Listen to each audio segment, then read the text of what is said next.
c'est plus les Érythréens, les Éthiopiens, les Afghans, c'est beaucoup plus violent les Afghans. Et les Iraniens, c'est des... tu peux prendre ton temps un peu. Attends. Je sais pas, je rappe, mais là, ça va un peu trop vite, tu vois.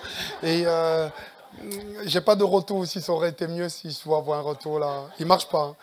Hein. Et donc, du coup, tu peux avancer. Donc, ensuite, vas-y, hein, ma grande, vas-y. Euh, Voilà, et la plupart voudraient se rendre à Londres. Et dans la ville, il y a plus de 1200 CRS qui surveillent la ville. Les Anglais payent avec les accords du Touquet pour que la France, la frontière de l'Angleterre se trouve en France. Donc c'est payé par des millions de dollars pour qu'ils restent en France. Il y a des CRS partout qui quadrillent la ville. Et en même temps, il y a les migrants. Si vous venez à 21 heures sur Calais dans un terrain, vous verrez d'un côté les migrants de l'autre côté, les camions de CRS de l'autre côté. Il y a vraiment un truc, c'est crazy, quoi. Il y a un truc de ouf là-dessus. Et voilà, notre cœur, c'est d'aller les voir. On continue. Tu peux y aller, hein, ma grande. Et voilà, donc du coup, chaque fois, ils vont, les tentes sont comme ça, la police va démanteler. Tous les 2 jours, ils démantèlent. Ils prennent les tentes, ils jettent de côté. Les migrants, leurs vêtements jetés, et ils naviguent encore, ils essayent de passer.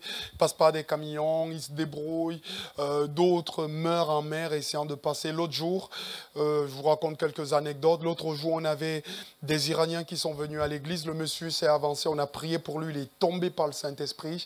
Ils ont été visités. Ils ont pu passer par un bateau. Mais sauf qu'en arrivant en Angleterre, le moteur du bateau s'est arrêté. Donc ils ont appelé par chez nous. On a dû prévenir la police anglaise pour les récupérer en mer. Il y a d'autres, ils meurent. D'autres, ils n'arrivent pas jusqu'au bout. Ils essayent. Mais de Calais, vous voyez les côtes anglaises. Vous regardez la ville de Calais où les camions passent, où ils prennent de l'essence, où il y a le passage jusqu'au ferry. Il y a des murs comme ça qui s'élèvent de partout de la ville, de plein d'endroits. C'est vraiment incroyable.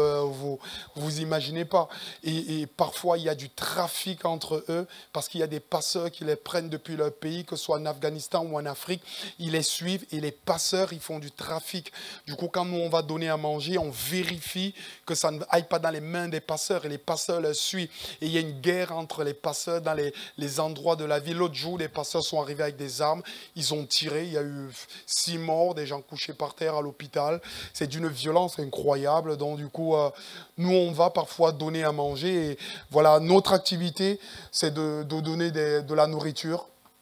Essentiellement, après des chaussures, des gants, des vêtements, des produits d'hygiène, et on les permet de retrouver un peu de la dignité. On essaie de trouver où ils peuvent dormir. Quand on a vraiment des migrants qui deviennent chrétiens, là, ils appartiennent à l'Église. Donc, du coup, l'Église est obligée de se mobiliser. On essaye vraiment pour eux, on travaille pour qu'ils soient un peu hébergés, pris en charge et tout. Et donc, du coup, nous achetons des cartes de téléphone aussi et beaucoup fréquentent nos cultes. L'autre jour, il y avait une femme qui était musulmane et elle était vraiment perdue. Et il y a une Érythréenne qui s'est convertie, on l'a baptisée. Et cette femme musulmane, quand elle priait avec elle, elle était possédée de démons. Elle se frappait les choses sur le visage et tout. Rigat, elle est venue me voir, elle m'a dit, mais Manou, viens, il faut qu'on prie pour elle. Je lui dis, amène-la à l'église le mardi. Donc du coup, elle était à la réunion le soir. Et je lui ai dit, on va prier pour toi. Et on a fait un appel, on priait. Je savais que les démons, ça allait partir. Je suis africain, je connais comment ça marche. Quand quelqu'un un peu squatté, tu sais que ça va partir. Donc du coup, elle s'est avancée, on a prié pour elle, elle est tombée. Et mardi dernier, et elle se frappait la tête par terre sur le sol, comme ça. J'étais obligé de mettre ma main parce que tellement elle était tordue par les démons qui agissaient en eux, parce que sa famille avait trafiqué. On a chassé le démon. Elle a été complètement libérée au nom de Jésus, parce que notre Dieu est puissant. Donc il y a aussi ce travail spirituel.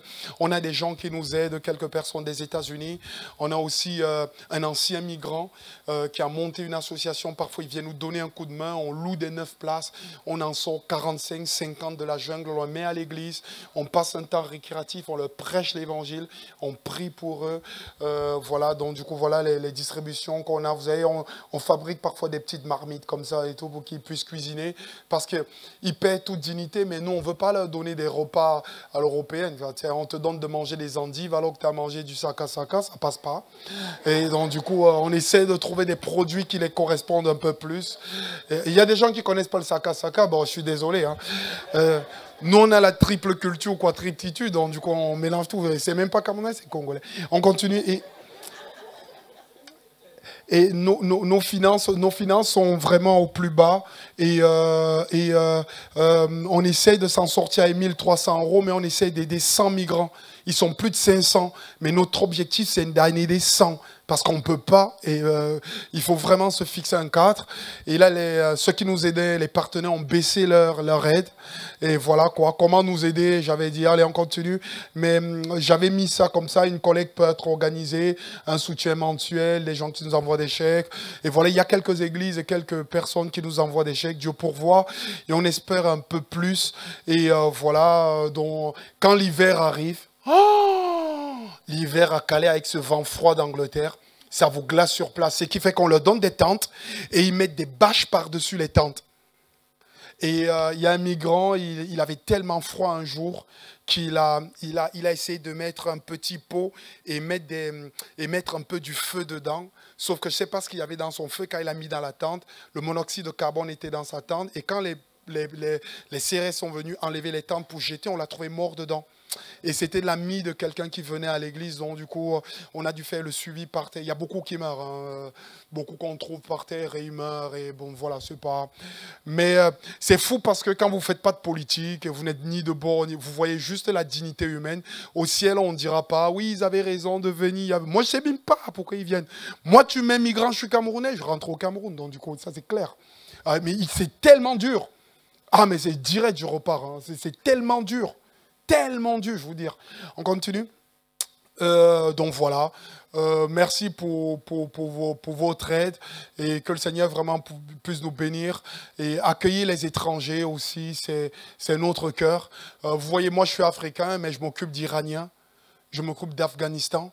Des gens d'autres cultures qui n'ont pas forcément... Et il y a des gens formidables qui nous aident aussi. Merci pour votre soutien. Je remercie vraiment l'église de Clama de permettre qu'on puisse passer cela.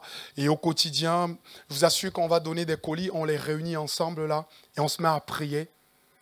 Et il y avait l'autre joint érythréen qui disait, mais pasteur, priez pour moi.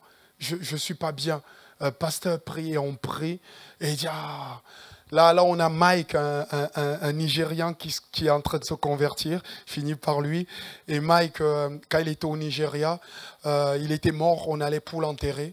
Et on n'avait pas vraiment même pas vérifié qu'il était réellement mort. Et bam, Mike s'est relevé. Il a fait, sa mère lui a dit, tu quittes le pays. Il part du Nigeria et il est vendu en esclavage en Libye. Et de Libye, étant esclave, il tombe malade dans le refourgue en Italie. Et ensuite, il débarque sur Calais. Moi, je l'ai connu parce qu'ils sont violents entre migrants. C'est un Afghan qui lui demande de l'argent, 5 € pour aller faire les courses parce qu'il avait tout donné au passeur. On donne tout l'argent au passeur. Et il essaye de lui donner. Et il voulait plus, il lui redonne. Et l'autre l'a agressé.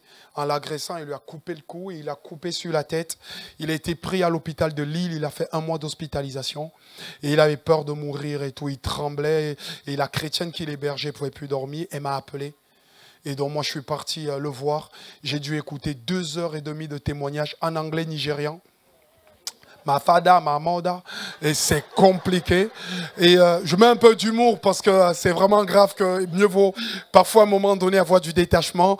Et j'ai écouté son histoire à Mike et on a prié Jésus. Il est tombé par terre, on a loué Dieu. Il est venu au culte. Maintenant, l'autre jour, jeudi, je l'avais à la réunion de prière et il louait Dieu et il demande le baptême. Et c'est merci Seigneur. Sachez que ce que vous faites a des répercussions dans les cœurs, dans les vies. Je sais qu'un jour... tiens, on verra ça se concrétiser, voilà.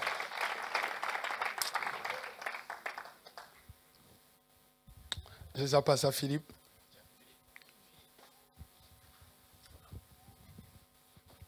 On peut être que touché avec un témoignage comme ça, c'est formidable. Et je voudrais juste, avant d'introduire l'offrande, si l'équipe peut se mettre en place, reprendre le verset que tu avais affiché tout à l'heure. C'est Jésus qui parle. Car j'ai eu faim et vous m'avez donné à manger. J'ai eu soif et vous m'avez donné à boire. J'étais étranger et vous m'avez recueilli. J'étais nu et vous m'avez vêtu.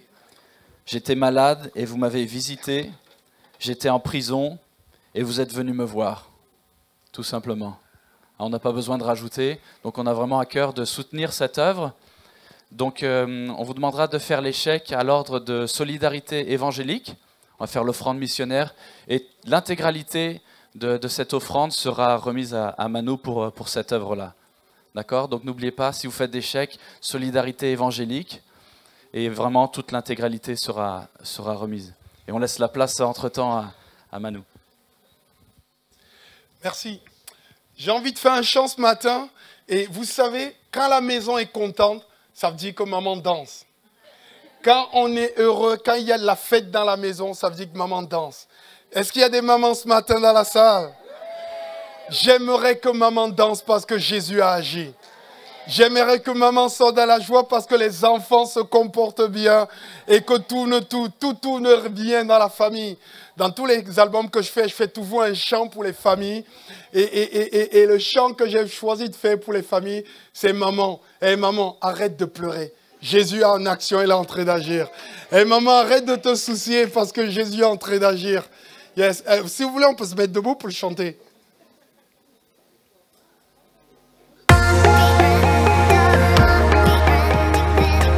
Maman danse, la vie est belle. Maman danse, la vie est belle. Maman danse, ton cœur, maman, est heureux. Tous nous réunis dans la joie et les souris, nous entendons bénir. Papa et ton fils vont se parler, tes filles vont s'encourager, la famille va s'aimer. Parfois cette vision est idyllique, à l'ambiance dans la house, mais pas de dire. C'est pourquoi maman aujourd'hui, lève-toi et prie. C'est pourquoi maman prie, car Christ est... Qu'est-ce qu'elle fait maman? Et maman danse, la vie va revenir et maman danse. Ton fils va s'assagir et maman danse. Papa va s'abstenir et ta fille va bien se conduire et maman danse. La vie va revenir et maman danse. Ton fils va s'assagir et maman danse. Papa va s'abstenir et ta fille va bien se conduire et maman. Maman, ne lâche pas, Jésus-Christ te soutient. N'abandonne pas ta voix, t'es sur le roc alors. Tiens, divorcer n'est pas de l'amour, mais diviser-les. Tiens, maman, lève les yeux au ciel, car c'est l'essentiel. Parfois, cette vision est idyllique, à l'ambiance dans la house est pathétique. C'est pourquoi maman aujourd'hui, lève-toi et prie. C'est pourquoi maman prie, car Christ est béni. Et maman danse, la vie va revenir et maman danse. Ton fils va s'assagir et maman danse. Papa va s'abstenir et ta fille va bien se conduire et maman danse. La vie va revenir et maman danse. Ton fils va s'assagir et maman danse. Papa va s'abstenir et ta fille va bien se conduire et maman.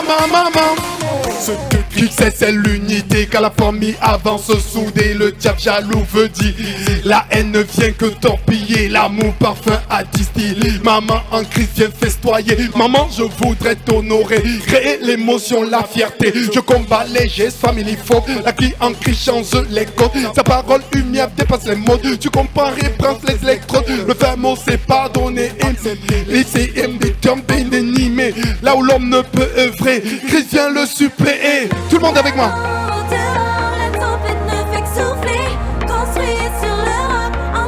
Tu peux monter la musique dans la salle s'il te plaît. Manque la musique. Apporte la paix, il change le mal en bien et l'ouragan se tait. Vas-y, résiste, résiste maman, ne lâche pas. Maman, tiens ferme. Vas-y, résiste. Ne doute pas, ne crains pas. C'est pourquoi maman aujourd'hui, Lève-toi et prie, c'est pourquoi maman prie, car Christ devient. Qu'est-ce que fait maman? Et maman danse. La vie va revenir et maman danse. Son fils va s'assagir et maman danse.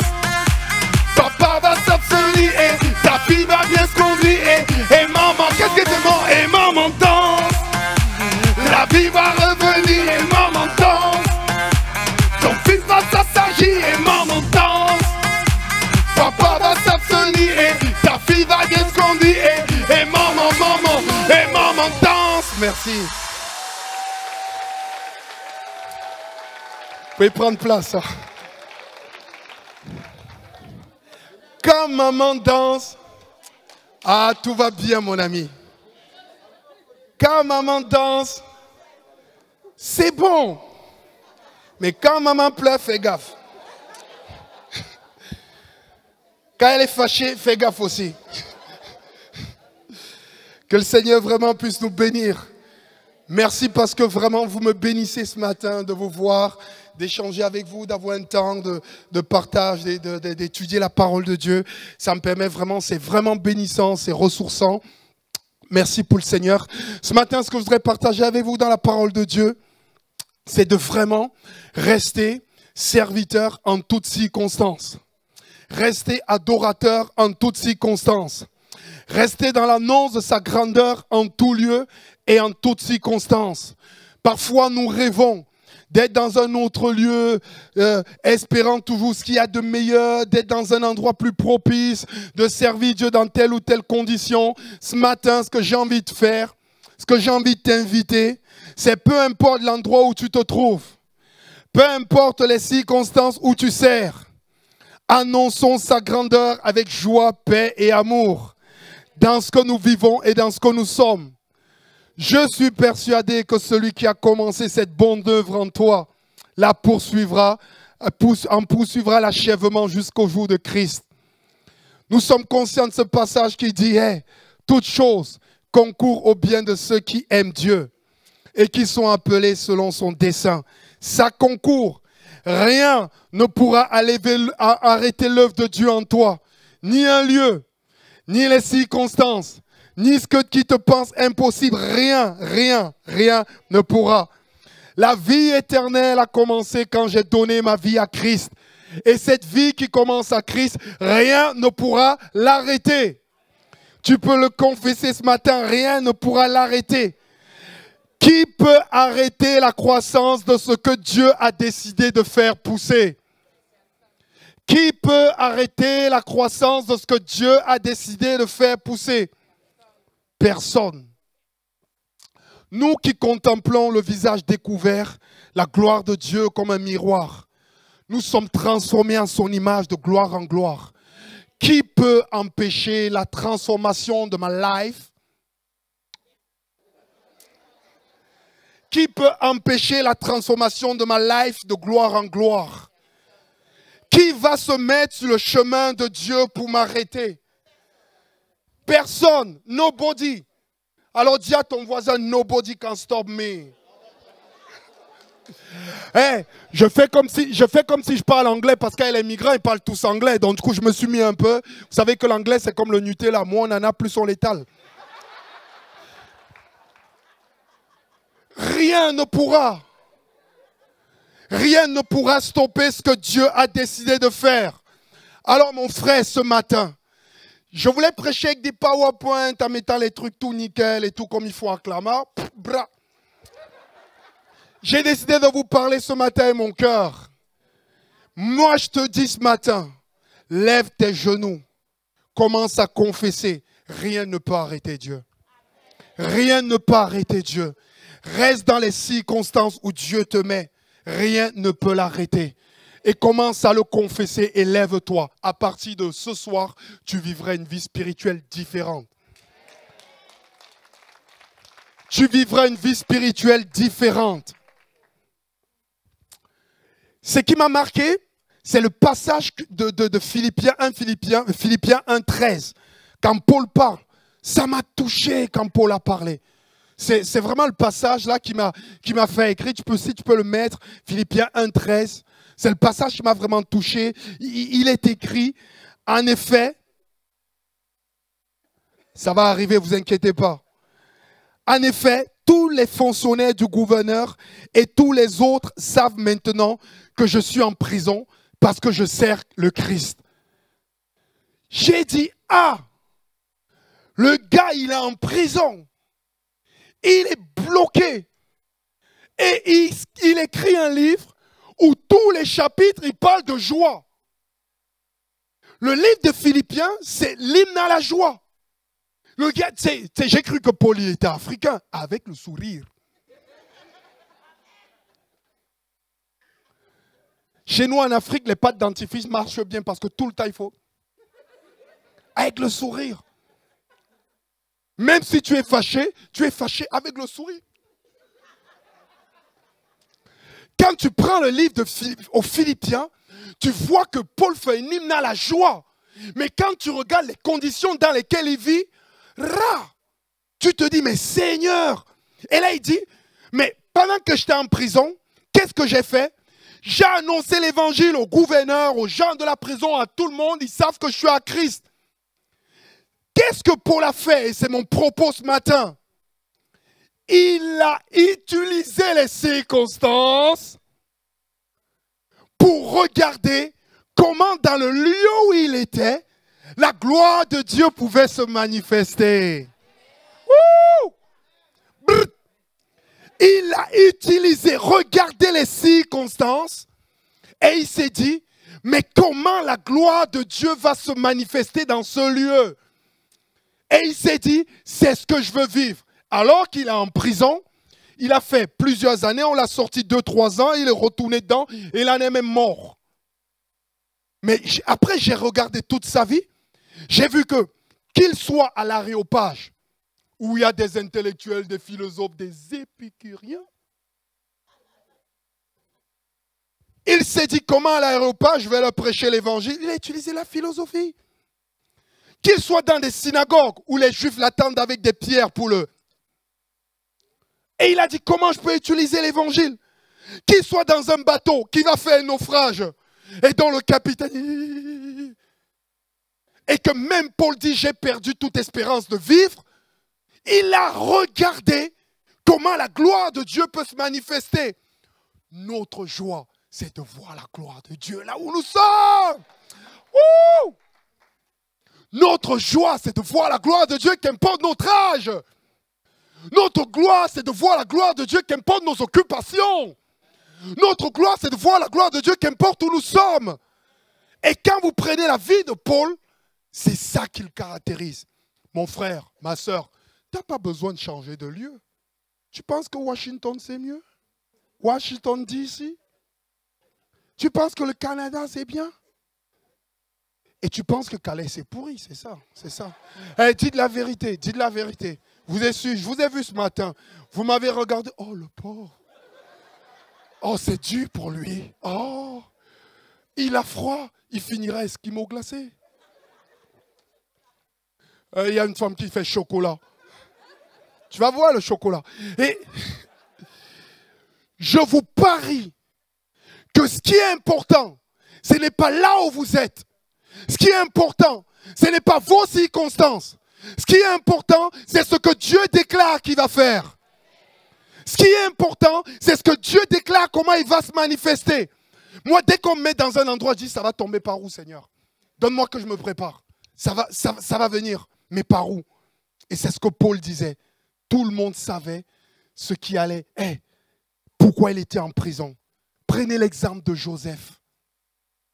Toutes les circonstances de la vie de Joseph ont été utilisées pour voir la gloire de Dieu. Il y a des gens, ils détestent tellement leur vie, Satan les a tellement convaincus, qu'ils commencent à regarder le mari de l'autre. Oh, regarde comment il est gentil. Oh, c'est trop cute. C'est le mot à la mode, cute. T'es mignon. Tiens. Oh, ils sont cute. Tu n'as pas ton mari? Ton mari, il est beau. Il est Brad Pitt. Non, il n'est pas Brad Pitt, non. Il est meilleur que Brad Pitt. pas ta femme? Elle est mignonne, hein? Tu la vois plus trop comme il faut, mais elle est mignonne, hein? Regarde-la bien. Quand elle se maquille, là, le matin, bam. Elle fait tout ça pour que tu la trouves mignonne, hein? Elle change aujourd'hui, maintenant. Il y a des gens, regarde le travail que je fais. Il est nul, mon travail. Regarde la maison que j'habite. Regarde le lieu où je passe. Hey! Hey! Arrête de te plaindre. Hey! Tu penses pas que ton Seigneur savait que tu allais vivre là? Hey! Est-ce qu'il n'a pas prévu de te bénir là où tu es? Hey! Sors tes trucs de changement. Oh. C'est pour ça que maintenant, dans certaines églises, on va... Oh, mon avancement, oh, mon avancement. Mon avancement, oh. T'as pas besoin d'avancement. Là où tu es, Dieu va bénir. Déclare à ton voisin, là où tu es là.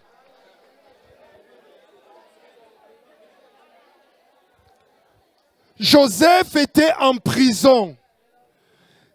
Si tu prends son parcours, qu'on mette Joseph dans la citerne, il allait trouver comment servir Dieu.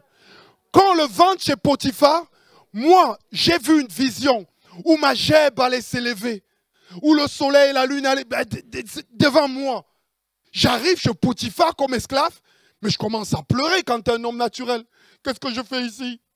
J'allais être un grand chez mon père. J'avais la tunique multicolore. On m'a frappé, on a pris la tunique. Maintenant, je suis esclave. Oh, esclave, esclave. C'est comme ça on est, nous, moi y compris. Et ouais, c'est dur. Oh, ouais. Joseph a fait non, c'est pas dur. Dieu est en action, il est en mouvement pour m'amener vers là où je vais. Et il a dit, c'est pas grave, Potiphar. Potiphar n'est qu'une étape. Ce n'est qu'une étape. Ce matin, j'ai envie de te dire, ce que tu vis, ce n'est qu'une étape. Ce n'est qu'une étape dans ce que Dieu va faire. Ce n'est qu'une étape, mon ami. Ce n'est qu'une étape. Ce n'est qu'une étape. Il regarde sur Potiphar. Il dit, je vais tellement bien servir Potiphar comme mon Dieu que même Potiphar va en baver. Quand il s'est mis à servir Potiphar, Potiphar a dit que tout marchait dans sa vie. Il a fait, ah, celui-là. Il lui a donné tout. Gère, tiens. Touche pas ma femme. Tiens. Tout donné. Et vous avez vu la femme de Potiphar? Elle a commencé à kiffer le gars qui devenait beau et musclé. Il est arrivé esclave, mais elle a vu les pectoraux et tout. Elle a dit, ah, je veux toucher. Elle a fait, don't touch. Et don't touch. Et il a fui. Et là, il se retrouve en prison. En prison, il descend encore. Là, tu te dis, hey, l'histoire était pas mal chez Potiphar, il pouvait monter. Mais là, il descend en prison. Et en prison, il aurait pu encore pleurer en disant, mais c'est pas possible. J'ai fini chez Potiphar, ça allait. Pour une fois que ça va mieux. Pour une fois que j'arrive à m'en sortir. Pour une fois que ma maison allait bien. Pour une fois que j'avais un bon boulot. Regarde où je me retrouve. Il y a des gens qui parlent comme ça parmi nous. Joseph aurait pu. Mais Joseph dit non. Même la prison servira à la gloire de Dieu. Même la prison, ce n'est qu'une étape. Ce n'est qu'une étape. Ce n'est qu'une étape. Et là, il va en prison. Il est en prison, le gars. Eh, mais c'est chaud patate en prison. Hein. C'est chaud patate. Écoute-moi, je vais te dire un truc. Retiens ce truc ce matin. Quand tu as l'impression de descendre dans ce monde, pour les hommes, tu as l'impression de descendre. Fais gaffe. Peut-être qu'avec Dieu, tu es en train de monter. Je répète ma phrase. Quand tu as l'impression de descendre dans ce monde, pour les hommes, la vue humaine, les personnes, peut-être qu'avec Dieu, tu es en train de monter. Ce n'est qu'une étape. Et là, on voit Joseph, il traduit le rêve, on le met en prison. Il est tellement béni par Dieu que les chefs de la prison plaça sous la surveillance tous les prisonniers, sous la surveillance de Joseph.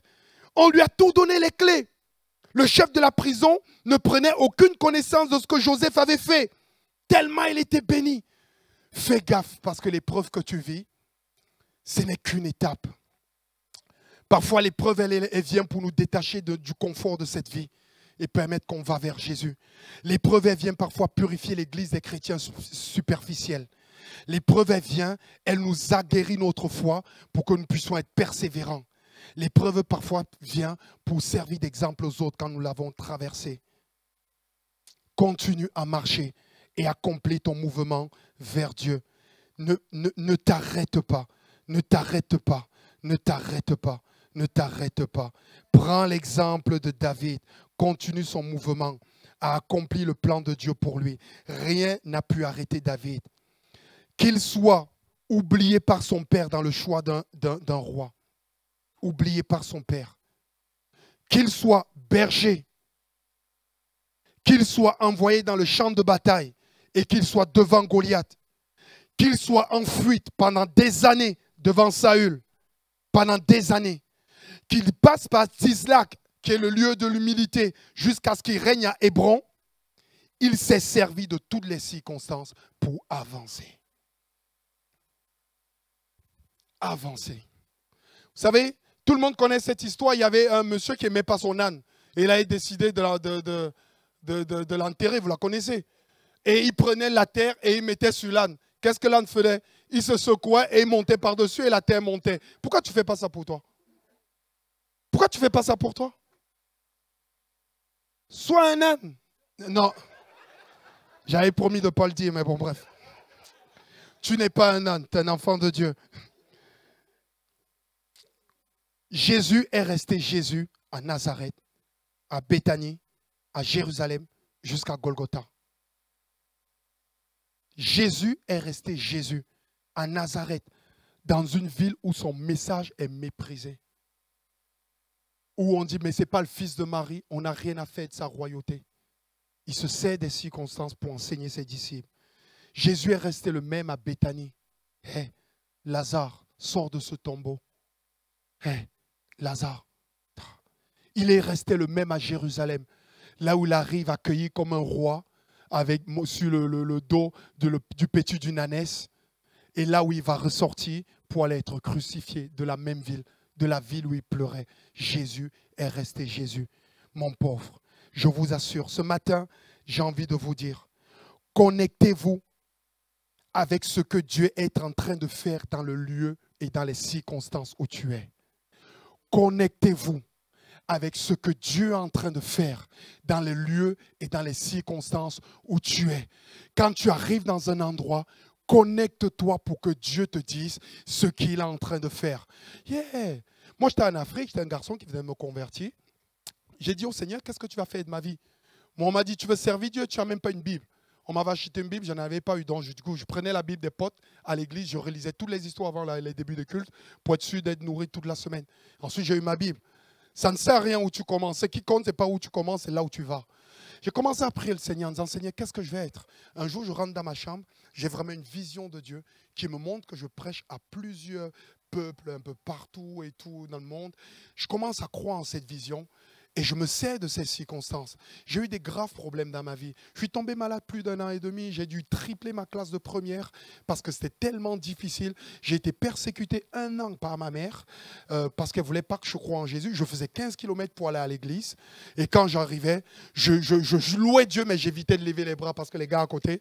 Et vraiment, je bénissais le Seigneur. Et je louais Dieu en toutes circonstances. C'était vraiment bon. Quelques années après, les portes se sont ouvertes pour que je continue à servir Dieu. On a monté un mouvement d'évangélisation au Cameroun. Je n'ai pas attendu d'être dans une grande église, On a monté un mouvement d'évangélisation. Notre cité, on a commencé à prêcher l'évangile. Les gars se convertissaient, les gens donnaient leur vie à Jésus, on voyait des miracles. Quand Dieu m'a dit, quitte l'Afrique, viens en France, j'ai fait non. Il m'a dit, pourquoi? J'ai dit, il n'y a que 1% des chrétiens, je ne veux pas mourir. Finalement, comme Dieu a toujours raison, tu fais ce qu'il a dit. Et donc, du coup, je suis arrivé en France. Je quitte le Cameroun, il fait 33 degrés. J'arrive en France, il fait 2 degrés. Je dis, mais comment les gens font pour vivre dans un frigidaire? Et des années après, je voyais la jeunesse française, des millions de jeunes, des centaines de jeunes chanter Jésus. Et j'ai commencé à écrire mes chants. Jusqu'à ce qu'on s'est retrouvé au 6e. Quelque temps, ceux qui étaient là il y a 20 ans. Pour une fois que j'ai chanté, le chant a fait le tour de la France en un été. Et ça fait 20 ans que je voyage dans les villages, dans les lieux, dans les quartiers difficiles. Je vais dans les prisons. Là, je suis en train d'écrire un projet pour toutes les prisons de France. En 3 semaines, j'ai écrit 9 chants d'un coup. Moi, ça va d'un coup. Hein. Et je fais les collèges et les lycées Là, au mois de décembre, j'avais 520 élèves. On a écrit 3 chansons. Je dois aller les enregistrer, les chansons, pour tout le collège et le lycée. Et on a loué une salle de spectacle pour la ville. Et les lycéens, au moment de la prière avec les lycéens, tu avais tous les lycéens qui priaient. Malgré les circonstances. Quand Dieu m'a dit, quitte Pau, va vivre à Calais. Les gens, ils ont fait, oh, tu vas où? On est arrivé sur Calais, on a commencé à travailler. On voit l'atmosphère du culte changer. On voit les gens venir, on voit des nouveaux arriver. On voit les gens se convertir. C'est incroyable d'aller chez la boulangère. Elle me dit, mais vous me rappelez quelqu'un? Elle me dit, je lui dis pourquoi? Elle me dit, mais vous me rappelez un pasteur qui chante. Il était au mariage de ma cousine, il a parlé de Jésus, personne ne connaissait Jésus. Mais il était un peu bizarre, mais j'aimais bien ce qu'il faisait. Donc du coup, elle me dit ça, mais c'est pas que c'est moi. Je dis à la dame, ouais, mais c'est moi. Elle fait, oh, je m'étais dit que c'était vous. C'était vous. Du coup, elle a parlé à toutes les boulangères de la boulangerie. Maintenant, quand je vais à la boulangerie d'en face, j'ai tout le monde qui sait que je suis le pasteur de Calais. Quand je suis arrivé, une journaliste a su, j'ai eu 2 articles de presse dans tout le journal de la ville, un dimanche sur les 2 journaux.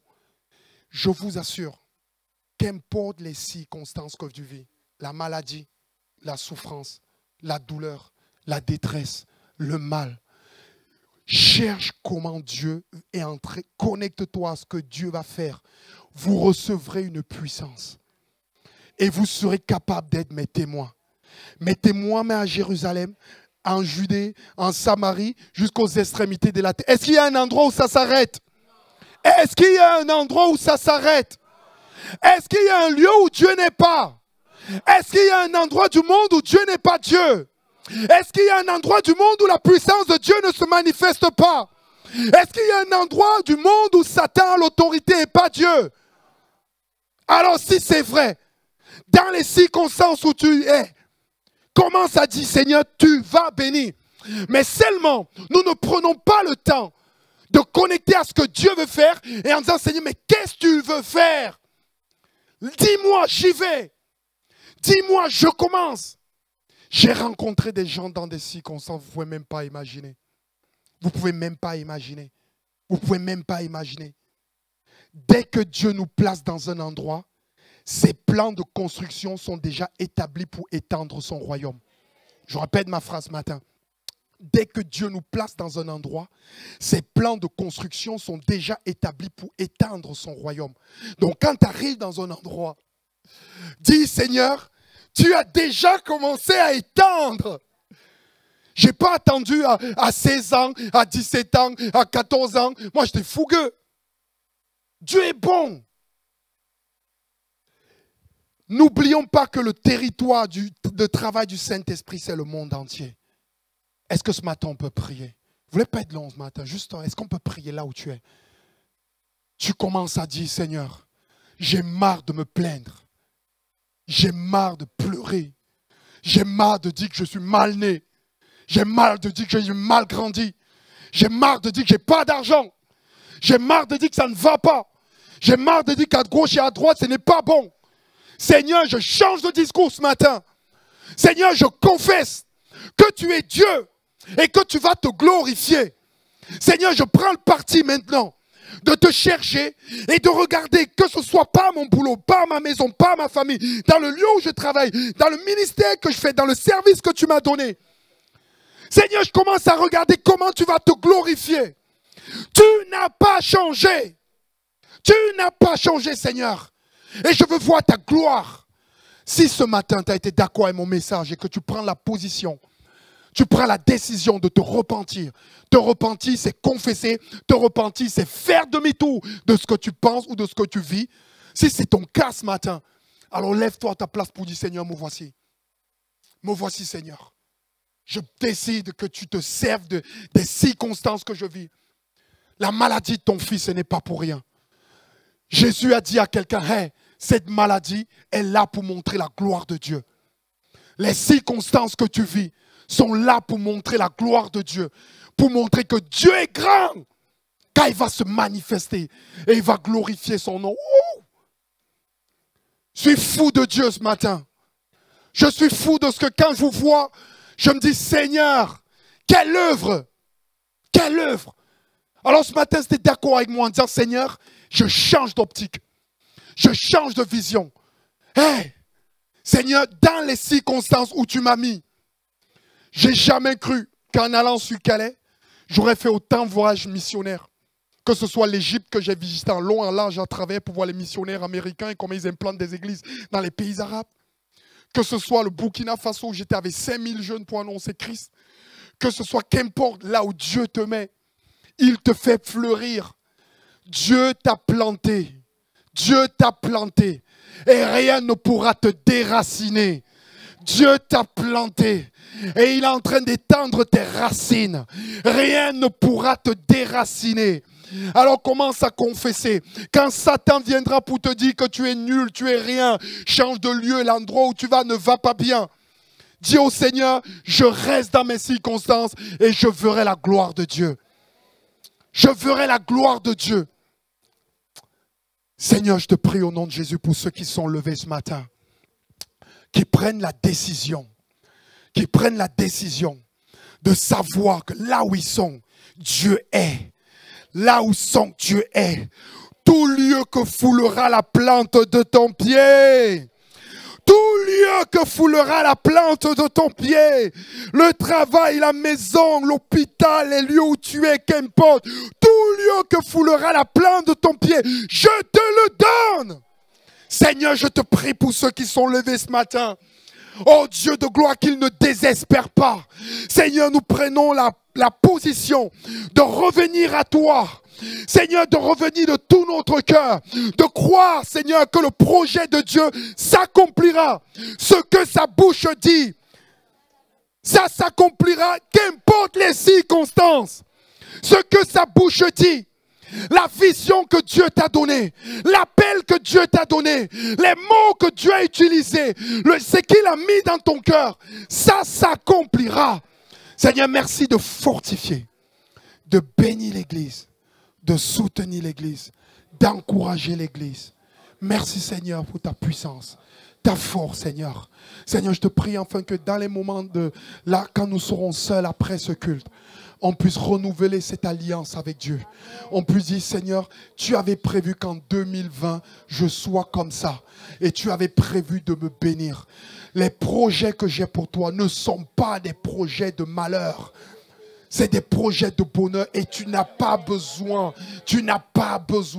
de lorgner. Ne promène pas des regards inquiets. Ne promène pas des regards inquiets. Dieu a prévu toutes circonstances et il a prévu de te bénir. Est-ce que ce matin on peut élever nos voix pour louer le Seigneur? Seigneur, je te loue. Élevons nos voix pour louer le Seigneur ce matin. Seigneur, tu es tellement bon.